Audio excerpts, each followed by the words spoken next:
Today we will be reading Creepypasta.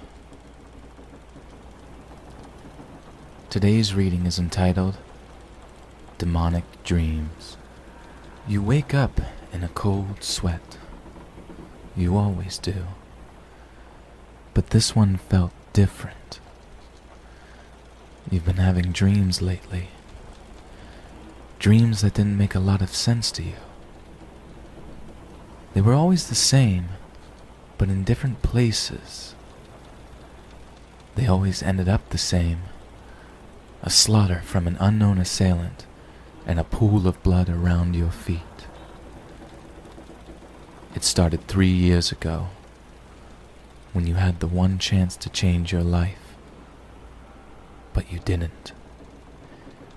February 14th, 2010. You come home from school with a cool breeze behind you. You and your friend Andy were walking to your house and were talking about manly things like supercars and motorcycles. I've always wanted a McLaren, Andy says. They look nice, go pretty damn fast, and are expensive, so who wouldn't want one?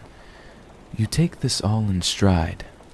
You know your mind, and he's been pushing you to get that car since he heard about your grandfather's passing and his $2 million inheritance to you.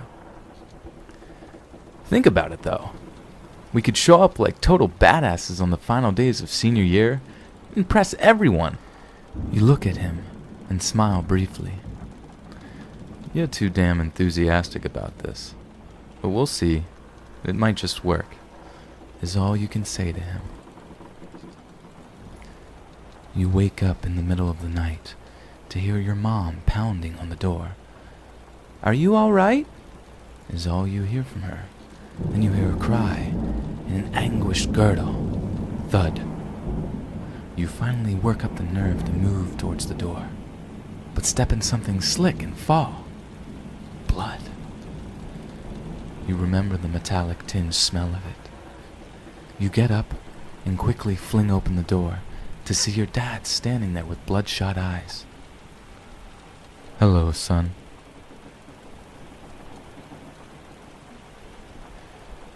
It's been 3 days since your dad killed your mother and you fled to live with Andy. After telling him everything about it, he finally looks up and says one thing.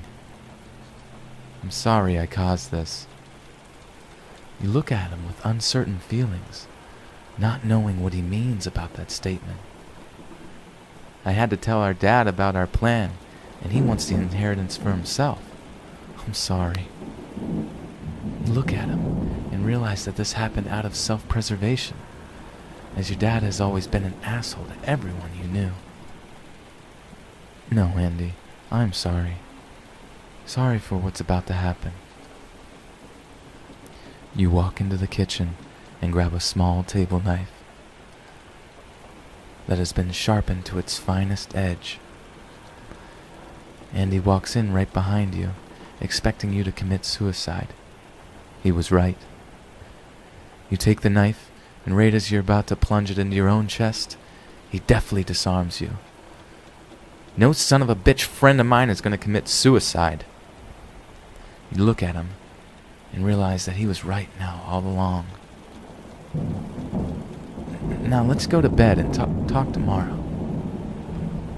But you wake up to hear a blood-curdling scream. "Andy, turn off the movie," was the first thing you yelled. On the clock it says 3:08. Great. No sleep once more. You get up and open the door and smell the same metallic-tinged blood. You quickly rush to Andy's room and see him pinned against the wall with talons? The knives resemble a bird's claw, but they have no handles. You look and you see he is still alive, and in terrible agony at that. "Andy, what the hell happened?" He lifts up his arm and shakily points towards the door, then goes limp from suffering from too much pain. "Kill me," is all he says to you. It would be merciful, but what if I'm blamed for it? "I'm sorry, Andy. I can't. No son of a bitch friend of mine is gonna die tonight. You run over to get your phone and realize that you're crying. You dial 911 and hear the operator pick up the phone. 5 minutes later, you hear the sirens outside of the house. You run out, and one of the cops slugs you across the jaw and cuffs you. How dare you kill my son and his dad? The judge lets you explain yourself on the court date, but you declined, for fear that no one would believe a word you said. They take you to an asylum and close you into a padded room. That's when the dreams started. 3 years later, and the dreams haven't stopped. They end the same way, the blood on your hands and waking up in a cold sweat. You were taken outside, and in front of a priest, he offers to cleanse your sins. I have done nothing to deserve your pity, old man, is all you can offer before being taken back to your room. You wake up that night from another massacre, but this one felt different. You quickly clear your nose and sniff the air. It smells like meat, but you can't tell what kind.